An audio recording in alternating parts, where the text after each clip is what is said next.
What's going on, Pinball Land? Welcome to episode 3, that is 03 of the Flippin' Out Pinball Podcast. My name's Ken Cromwell. With me today, Greg Bone. Greg, another episode. We've got more stuff happening in the world of pinball. More stuff. We told you guys when we started this that we are coming at you strong, we're coming at you hot, and we're bringing you the latest and the greatest from all the manufacturers. I kind of thought we were just going to be coming at this about every other week, but it seems like this is maybe the third episode in about 2.5 weeks. So it is what it is. The news is coming. We've got another release. Stern Pinball today, with this being July 2nd of 2025, has released the 50th anniversary Jaws pinball machine. I would really love to kind of get some feedback from you in regards to this new package that they put together for this 50th anniversary edition. Oh, dude. So, first of all, just start off. I mean, Jaws is a phenomenal game. We just got a bunch more in stock. We were almost sold out, and we just ordered a bunch more because we always try to keep everything in stock regardless. When we can. Sometimes that doesn't happen because things are a little hotter than what we think. But Jaws is really hot. I mean, we even gotten some people. Hey, listen, some people out there are going to disagree. They're going to yell at me. They're going to get mad. But some people hail Jaws as being better than Godzilla, and in some extent, I don't disagree really. But focusing on this 50th, dude, I was kind of taken by surprise. I was really taken by surprise as well, man. Not to overspeak, but go ahead. And I want to see if what you're surprised by is aligned by what I'm surprised by, because there's some positives here and there's some things that aren't calling to me specifically, but that's the great thing about pinball is it's very subjective. Yes, and so we've seen some of these anniversary editions before. Most notably, we had an Elvira 40th at one point back in the day. We ended up with the Jurassic Park 30th anniversary edition there. That was more of an LE. You had the mirrored back glass, all of that good stuff that came with it. And, it seemed like people were maybe not that happy with it. So then, when they came out with Godzilla, it was a premium and it was black and white. So, it set itself apart. You're wanting to release an anniversary, you set it apart. So it was kind of like coming into this, it was, well, what's Stern going to do to set, Jurassic Park 50th apart?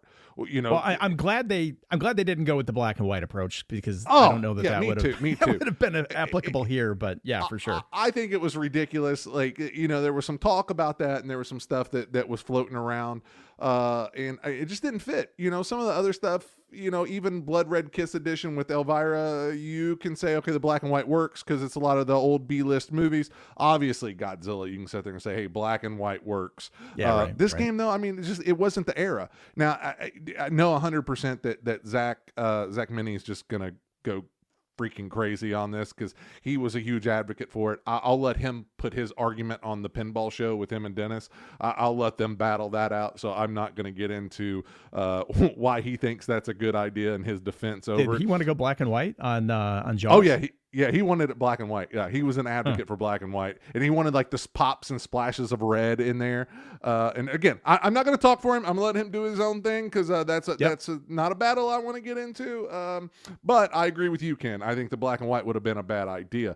But that being said, I didn't know what to expect. I just thought, okay, it's basically going to be some new art on there. Definitely Translite art. They're sticking with the premium. They're not doing an LE. They're not doing that thing. So when they said that, I literally just expected new art package on there with, obviously a 50th anniversary logo, something. But I did not expect powder coat. I didn't expect the wire forms to be brassed. I didn't expect the playfield to have the glitter. I expected none of that. So maybe we should just recap exactly what is involved as far as we know, what the information that's been relayed to us, right? You've got that kind of the blood red powder coat, for the lack of a better term. You do have a glitter playfield, which is, I would assume, similar to that sparkle effect that JJP has on their collector edition playfields. You do have different exterior cabinet artwork that's on there. You've got the brass. You have the brass wire forms that are there. What else am I missing on this? Oh, the Jaws 50th anniversary holographic logo. That's up on the left side. Yep. And that's what I think it's nice. I think that if you're going to do something like this, you have to obviously separate it. You have to make it unique in a sense for your buyers. I don't know. I don't know how wild I am about it per se. I mean, I love the upgraded art. I thought the premium artwork was atrocious on the original premium. I just didn't Yeah, I care know for you're not a big fan of that premium No. artwork. And I bought it Okay. because I loved it. I mean, it's a great bang for your buck. So I still bought it. And I mean, when I say I was kind of harsh there. Atrocious is a little bit of it's a little strong because I still had it in my game room and I still loved it. It was fine. But Right. when you've got the Pro with the beautiful like movie poster artwork, the same thing, mirrored back glass on the LE that has that same beautiful, jaws coming up out of the water at the swimmer, that sort of thing. Right. The premium was just so removed from either one of those. So I'm kind of glad to get that art package on this. I really like it. Yeah, I mean, and looking at the cabinet, you have that iconic scene that you're used to Yes. seeing on the movie posters, and anything that has strong branding for Jaws is the shark coming up underneath the female swimmer. You have that on the left side of the cabinet. You have it on the right side of the cabinet. You also have it on the translite, Yes. which is within the back box. So you're seeing that iconic image 3 different times. I guess you're not looking at it. You can't see all 3 sides at the same time. Yeah. So it doesn't bother me that it was repeated at all. I'm just glad that they updated the artwork on it. I really am. My only thing is like I like powder coat. I just don't know if I'm particularly wild about bright red powder coat on this game with so much blue. It's very, very strong America vibes. It's a very stark contrast. Like you're gonna notice this game it pops, and just like you said, you've got that patriotic red, white, and blue kind of going for you at this point. Yeah, and it obviously hits the 4th of July theme. You know what I'm saying? It hits the 4th of July. That's a good point. So it absolutely is very flaggy. yes, and again, like we talked many times, it's powder coat color and everything is no different than artwork on a game. It's so subjective. I mean, I had a Judge Dredd that had this, I don't even know what color you would even say. It was like a metallic flake yellow powder coat, but it was like a deeper yellow powder coat. Most would be turned off by it. Yep. I loved it. So, again, it's to each their own. I can't say that I'm super wild about it. Maybe it grows on me. But again, I'm ecstatic that there was an art change on it. Yeah, I mean, there's definitely enough of a change here where you can see that there's a massive difference from a visual standpoint when you look up to the cabinet. They don't really even look like the same game in my opinion, exterior wise. No, you are the right. one thing that drew my attention, I shouldn't say the one thing, but one of the things that drew my attention with the play field was me getting a Baywatch vibe, and I couldn't figure out why it was, because I love Baywatch, but it's the brass wire forms, and I'm trying to figure out for myself if I am a big fan of that brass, because it's an upgrade, right? I Yes. mean, you're going from a regular steel wire form to a brass wire form. How it looks in contrast with the play field, it's going to be easier to see in person, but I did get a little bit of a Baywatch vibe, and again, loving me some Baywatch. Oh, dude, I love me some Baywatch too. It's one of my favorite games, so I'm not mad at it at all. But I'm like you. And that's just from an aesthetic standpoint, to be clear. Nothing with the layout or anything like that, because it's an identical layout. It's a Keith Elwin layout, and the game shoots well. From the time I had on it, I enjoyed playing it. But that sparkle infused, or I should say that glitter infused play field, I think is where this game potentially could shine. I Yes. see that being potentially more impactful than actually having the brass wire forms. And again, if it's tastefully done, that's where you have something that is truly special in a playfield art package. Yeah, I agree, and I think that I think it's always a toss up. I think some people, are maybe put off slightly by some of these anniversary editions, but I think it's a cool thing. I enjoy seeing them roll out. I think it's a good thing business wise to do. I think if you've got a little bit of a lull in your manufacturing or something, you're keeping people working, you're able to, push this game out. You're giving somebody something different, especially like, why would you not do it on one of your most popular titles? Because Jaws is literally shaping up to be one of their most popular titles ever, which, most Elwin games kind of have that effect. But I mean, it's like, why would you not? I was excited. Those Jurassic Park sold well. The Godzilla sold well. And, Godzilla kind of came down to that same thing. When customers were calling in or writing us talking about buying a game, It just came down to aesthetics. You know, it was like, okay, I like this. Some people liked the black and white, some people didn't. And some people were kind of on the fence, like, man, you know, I really like that black and white, but that artwork is so beautiful on the regular color.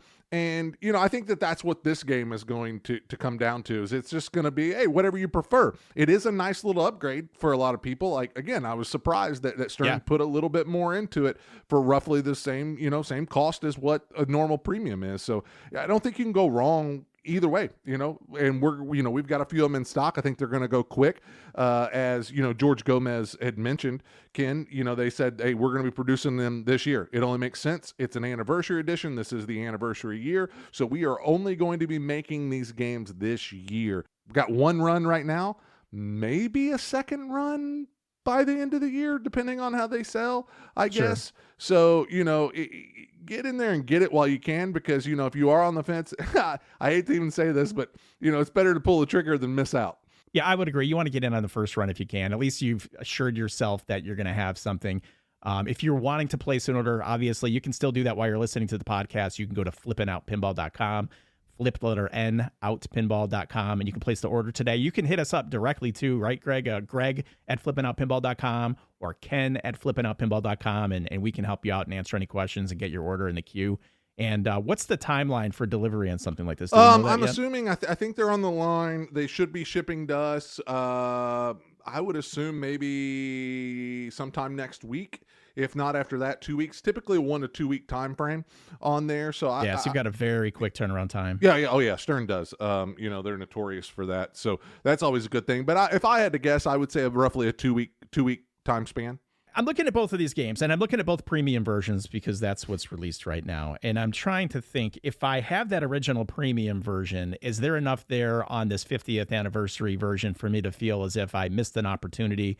And I guess that's going to go back to me just kind of getting your feedback.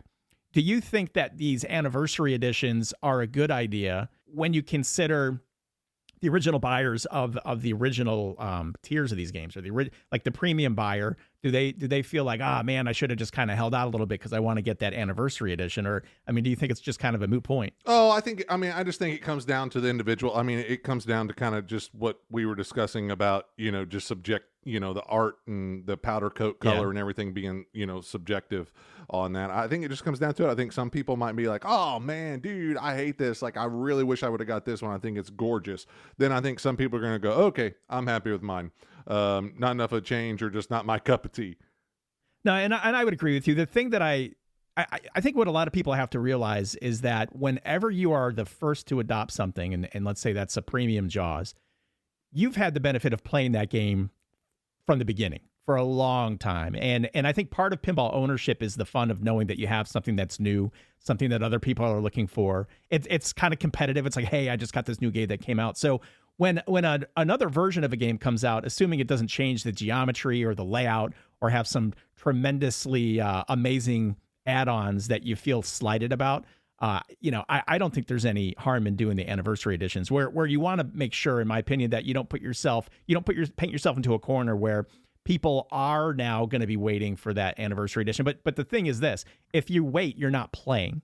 And if you want it in your home, you just enjoy it. And just as you said before, if you wanted to, you know, sell your older premium for the new premium, you can do that.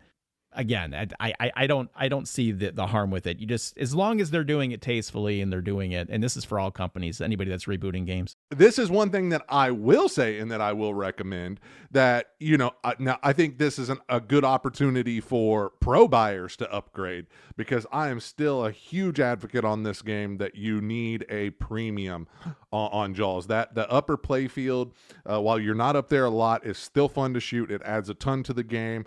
The you know, Jaws coming out of the underneath the playfield, while he doesn't eat the ball, which we're all done discussing, it's still fantastic to shoot and to do. It feels better hitting that captive ball in that boat, him coming out, hitting him.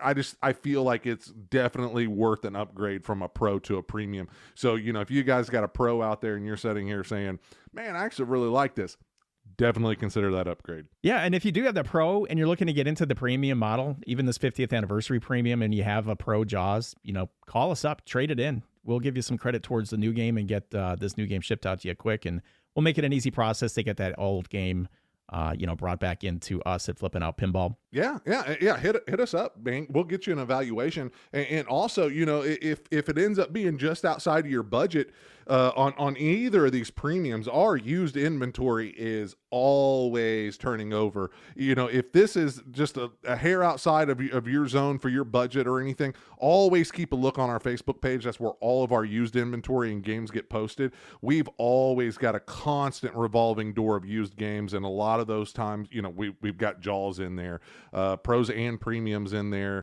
And I'll say this, a lot of the comments that I've actually heard from people that are looking through the used catalog that we have on the Facebook page is that, the deals are more than fair. I mean, those games are priced. Oh, they 100% are. Yeah, for sure. I mean, if you're looking for a good deal, even if you're looking for a combo, like a bundle deal, definitely check that out. Let me throw this one at you, Ken, because I kind of been thinking about this and discussing it a little bit.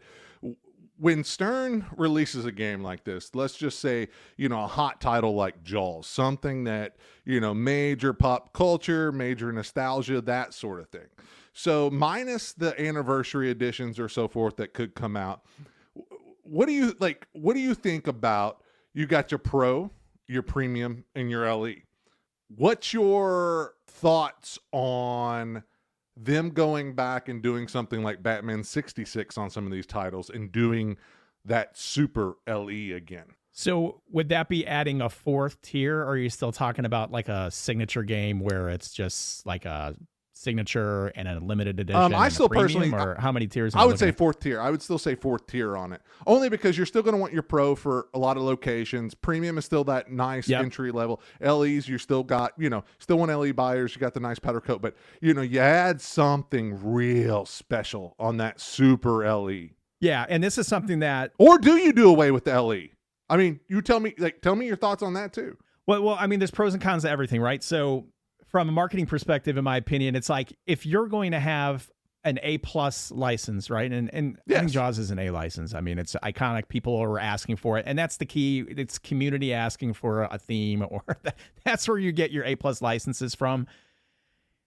Your LE buyer for Stern or your collector edition buyer for Jersey Jack Pinball, a lot of those buyers are buying that tier because they do want the best. And what happens is when you implement something that's higher than that, you're usually going to lower the quantity. And that can work to your advantage, or it can work to your disadvantage, in my opinion. And what I mean by that is, if I'm still the person that wants the best of the best, but say there's only 100 of these available, well, great. I'm super happy that I got one, because I still am on that upper echelon of games, the top tier. But if I'm the same person and I don't get a chance to get that top tier game because it's limited to 100, do I now feel, as the LE buyer, just citing Stern, that I'm getting the second best? And how does that play in my psyche? Does that make me more hesitant because I wasn't able to get the best and I don't want the second best? Or at the end of the day, do I just bite the bullet and say, well, it was all that was available? And that's where it's kind of a delicate balance. Now, those upper tier games, Signature Series per se, are always going to have the highest resale value. They're always going to have the highest collectability. But then you have to ask yourself, at what cost? What's the fallout to that for the residual for the rest of the... What if you lower... Let's keep it at the 4-tier scenario right now. So what if you limit the LEs back down again, your normal LEs, to 500, and then let's say, like what you said, you've got Super LE at 100, and that's a $20,000, $25,000 game on there. Do you still think that pricing something, because I mean, we've seen some games go fairly high, on that. I mean, and maybe I'm going too high, maybe 15,000. I think at 15,000, only 100 units, that's too cheap. I think that, you could be at 20,000 for 100 games limited, especially from Stern. I think those would sell. So being that high of a price point, do you not still think that the LEs at their current price would still easily sell out 500 and people wouldn't feel that bad just because of the price point? But you're still satisfying that uber ultra high collector, like you said, with that Super LE. I think you're satisfying to a certain extent that LE collector if you drop those games down to the 500 quantity range. The benefit of having more LEs available, that more people get to have the best tier of their favorite game or of a license, and there's something to be said for that.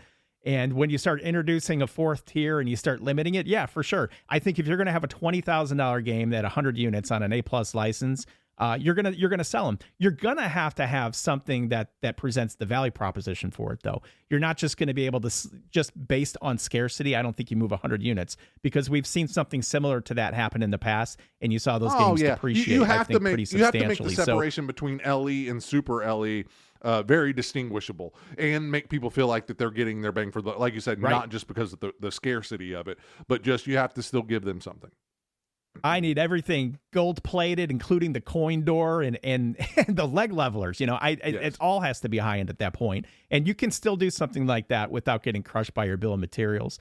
But and again, I would personally like to see lesser limited editions being made for those people that truly want something collectible, and maybe down the road want some type of a return on investment. For me, I don't like looking at pinball machines as investments anymore. I think there was a time that we had maybe, I don't know, 8 or 9 years ago where you could get a game, legitimately play it for 6 months and sell it for what you had into it. And in some circumstances, you could even make a little bit of money. And that was fun to do. That's not the reality right now. So I understand that you don't want to buy a game and have to take the impact of depreciation, but you also have to look at what kind of enjoyment you're getting out of a game, and what is fun worth. Now, I mean, nobody wants to buy a game and have it worth less than half when it comes to try to resell or turn it in. I understand that, but you got to be a little bit realistic too on what the expectations are. Again, going back to my original point, limiting the limited editions probably helps with resale value and collectability. And if you have a top tier game that's over that LE and it is at $20,000, you're going to have to give me something that's pretty outstanding for me to want to bite the bullet. It's a delicate balance. There's a lot of things in play, and I think some market strategy and trial and error is probably what would ultimately. And I won't say you're not wrong, but what if they kept the LEs at 1,000 units on the LEs? Because and the only reason I'm saying that is because I don't blame Stern, because a lot of where the collectability went with the LEs is because they jack the allotment up so much. When you were at 250 and then 500 and 1,000, that did make it scarce, but they were also leaving money on the table. As a business, when you sat there and you see your games go up $3,000 or $4,000, that could have been money in your pocket. So I don't at all blame them for upping the allocation of the normal LEs.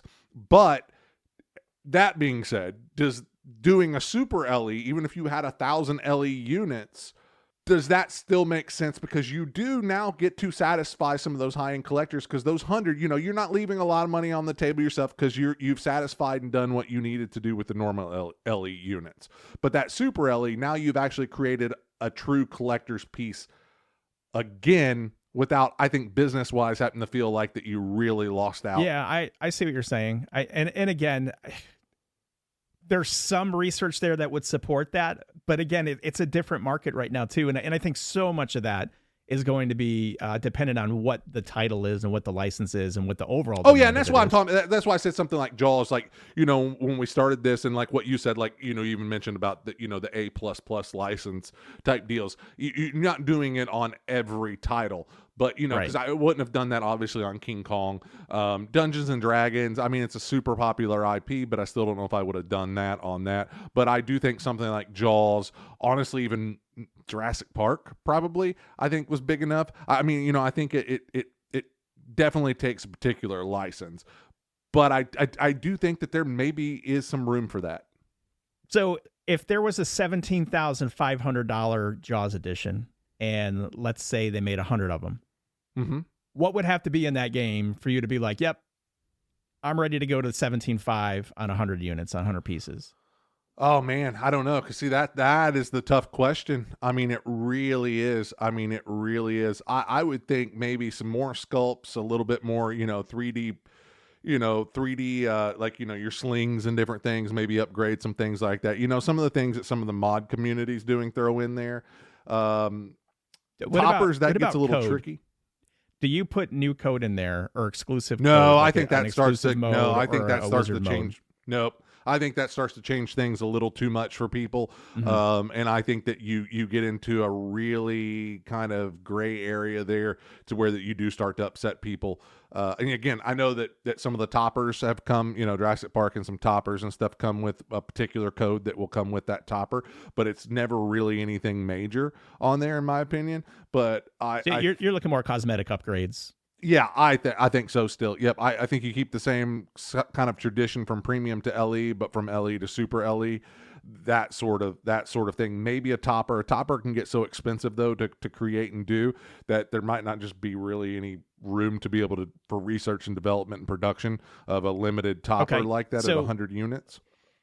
Let's take this Jaws 50th. And you take I love this, kid. I love that I sparked you. I love that I've got you rolling. I got you thinking. It's right. So you take the Jaws 50th and you remove the blood red powder coated armor and you chrome that whole thing. And then you chrome the coin door and you throw some exterior lighting on the back box and on the underside of the cabinet. And you have, back glass and an extra sculpt in there somewhere. I mean, where do you draw the line? Is that something that does that now make it special enough to where, I'm 17.5? Oh no, I think you add a few more things. I think you add like a new, not a mech per se, but like there is this awesome. And I'm so mad right now that I can't give the person a shout out, but there's like a moving buoy mod for Jaws where the buoy sets back there and it kind of rocks back and forth. And I mean, it is at the perfect pace. It is an amazing, awesome mod, and it lights up. Like, I'm talking about adding something like that to it too, where it's not an interactive toy, so it's not changing gameplay, it's not doing anything. Yeah. But you've added something special like that to it as well. Like, those are the sort of things I'm talking about adding in there as well to do that, to justify that jump from your LE to your super LE. Yeah, honestly, Greg, if I had to guess, I'm sure we'll see something like this at some point on a future title, whether it's with Stern or Jersey Jack, Spooky Pinball somewhere. Yeah. It's worth seeing what happens. And again, to a certain extent, we kind of saw what happened. Was it Batman 66 has what, 88? Do you remember how many games? Not 88. And you had to go in. So that's another thing that you have to think about too with this. With Batman 66, you basically, didn't you have to record like a whole thing about why and send in about why that you deserve to possibly get one of these games because they were so limited. And you were picked to be able to be an eligible buyer. The application process. Yeah. So, I mean, that's another thing. When you limit something to 100 units, how do you decide who gets those? And if all that's running through your dealers, how do you decide that allotment? And then it puts a lot of pressure on your dealers. Because how do they decide to what me, if you're going to do that, if you're going to do that, then you open up the option of saying, hey, this is going to be like Ferrari. You can't just walk into a dealership and buy a Ferrari unless you've bought Ferraris in the past. So if you want that upper end super LE model, you would have had to have bought one in the past to get the invite to buy the next one. And until you have the right of refusal that you choose to drop out of that program, it's just those same guys are buying it. I don't know if that's even fair or not, because if they are turned for profit, you've got built-in 100 flippers on those. On those 100 LEs. There's a lot of things you can do with these games, and a lot of things that I've theorized on and dreamt about, and I don't see all of it coming to fruition. Oh no, I agree. I just want to throw something out there.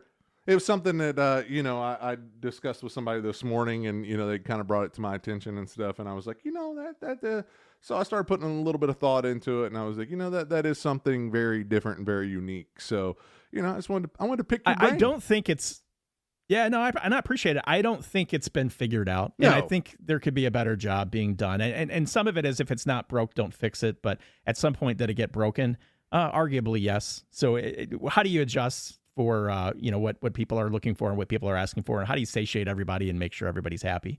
Because the last thing you want to do is make people unhappy. But, as a business, you don't want to leave money on the table either. So, again, going back, it's a delicate balance, and I can appreciate all sides of it. And I think aside, Stern has got that balance down pretty well right now with what they're doing, with the allotment of LEs, with all that. I mean, they're in a good spot. So, again, it's just a hypothetical if they were kind of shake things up, do something a little different, satisfy those higher-end collectors. I know Zach and I talked about that, previously on Straight Down the Middle episodes and stuff. stuff years ago, kind of about, still satisfying that ultra high end collector in that $20,000 plus range sort of thing. So, I think they're doing everything actually very excellent, but, just food for thought. Yeah, and I think a lot of it comes back to corporate or company identity too. I mean, how do these companies identify? Is Jersey Jack Pinball trying to be the luxury brand? And if they are, then why are they putting $9,999 games out for sale? Is Stern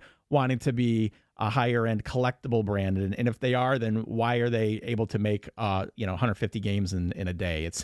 I don't know. At some point, it's you got to keep the line moving, right? You can't stop the line, because then you run into an issue. You just have to be efficient with people that are in house and that are working. You've got to be profitable. Yes. You've got to satisfy an extremely demanding fan base when it comes to pinball. No stone left unturned when it comes to the criticism. So it's certainly not easy. You hear the cliche, pinball is hard, and it certainly is. Oh yeah. At the end of the day, we should all feel lucky that we just kind of get to sit back, relax, and play these games and enjoy these games. And today we could be super happy because we have another new pinball machine out in the wild with the Jaws 50th. Oh, you couldn't have said it better, Ken. I mean, you are absolutely right. All right, Greg, I would say I'll see you in 2 weeks, but it seems like I'll probably see you in a few days when the next new game comes out. God knows what that is, but it's probably on the way, and we don't even know about it. Games are coming out like they're going out of style right now. Like you said, we are lucky to be living in these times. Absolutely, absolutely. If you want to reach out to us, myself or Greg, it's Ken at flippingoutpinball.com, Greg at flippingoutpinball.com. And again, if you want to buy a new or used game, or even turn in a used game towards another used or new game, go to flippinoutpinball.com. You can see what we have available for new inventory, and the used inventory right now, until we migrate it over to the website, can be found on our Facebook page at Flippin' Out Pinball. Go to all the way to the top. There's a pinned post. It updates every single day, and you'll know exactly what we have available.